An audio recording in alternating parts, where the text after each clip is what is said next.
Welcome to the Contrarians, and tonight Martin is back and he's doing yet another ranking of the albums by production. Tonight's band, he's looking at Van Halen. We want to hear from you in the chat. How do you feel about these productions? Let's do it.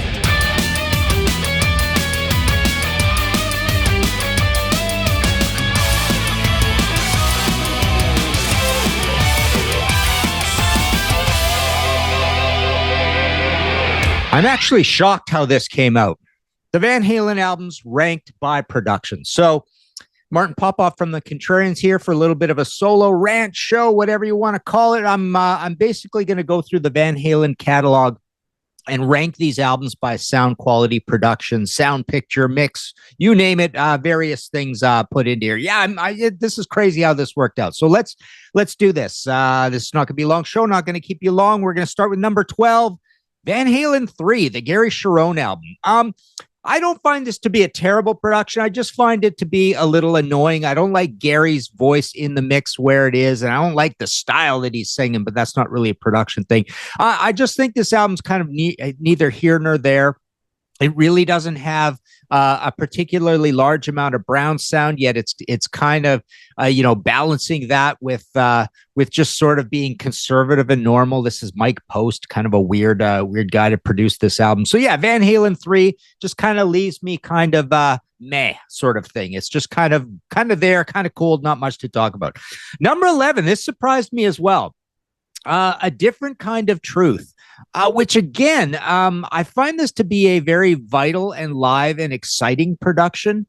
But it is basically conservative. And again, I think the theme that I'm going to find out here, I'm just working this out here. It's almost like a psychological analysis. Get on the couch and figure this out. But to me, again, it straddles the idea of the brown sound. They aren't fully committed to having this mind meld of Eddie's guitar tone, the way he plays with Alex, the two brothers. Man, have you seen that Anderson Cooper interview with Alex? Crazy. I was thinking of doing a whole video on that, but yeah, I mean, those guys, at least from Alex's point of view, this band was all about them being brothers more than anything, agreeing on everything, sticking up for each other.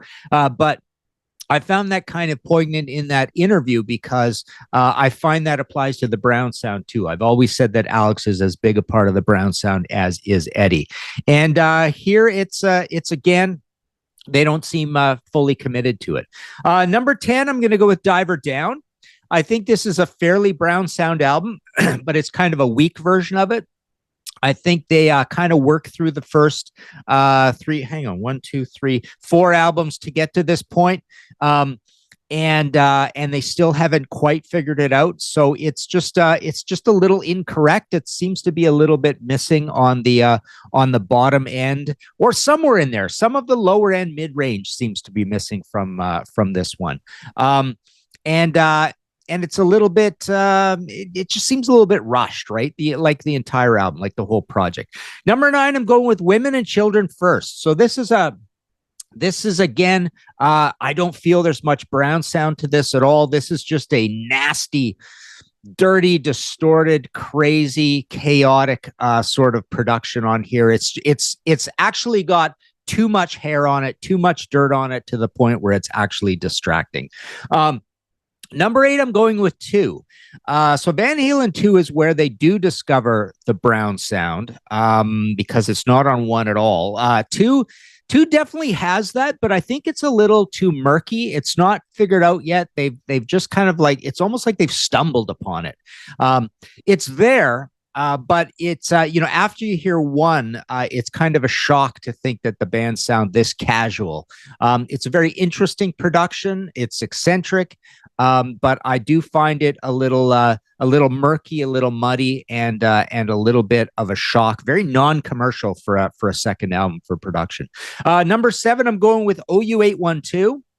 I love the production on Mine All Mine. I think that's great. And just in general, this has a very radical Alex Van Halen sound, and I love that about it. And I think Eddie sounds great as well. It's just a well-produced album. It is a little lacking in bottom end. Well, it's quite lacking in bottom end. It's 1988. It's and Justice for All year, right?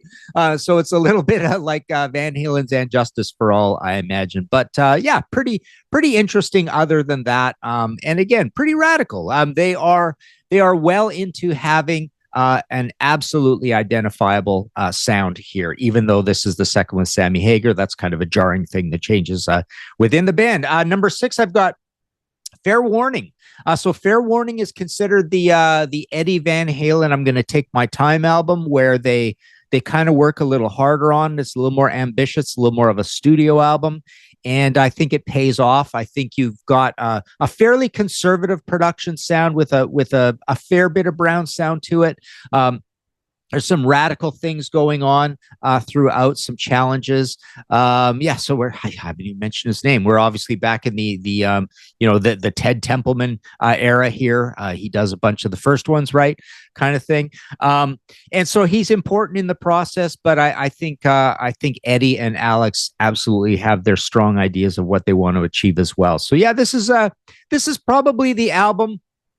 One of let's see, For Unlawful, Fair Warning. I would say there's 3 albums in the Van Halen catalog that lean towards the production of Van Halen 1, and I think this is one of them. Number 5, I've got For Unlawful Carnal Knowledge. This is another one that I think what we get here is the whole beefed up Van Halen sound. The bottom end is back. This is a little bit like their Rush counterparts, where the Van Halen sound is somewhat subsumed for a massive stadium rock sound. So you've just got a very, very powerful bass guitar and bass drum, bass bottom end. Alex does not sound very much like Alex on this album. And Eddie is bruisingly heavy as well.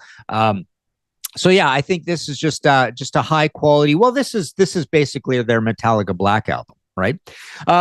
Okay, next we've got Balance. Not one of my favorite Van Halen albums, but a beautiful production. Super Van Halen brown sound. I think what they do here is they retain the bottom end and the heft and a little bit of the brutality of For Unlawful Carnal Knowledge, but they bring back the eccentricity that you hear in 5150 and OU 812. So I think it's a good sounding album and quite radical, quite different. And it plays to the band's who-like, personality and strengths. Yeah, there's a lot of sort of separation between things where you can really hear the personalities of the players. Number 3, 1984. So this is the last one with David Lee Roth until the reunion.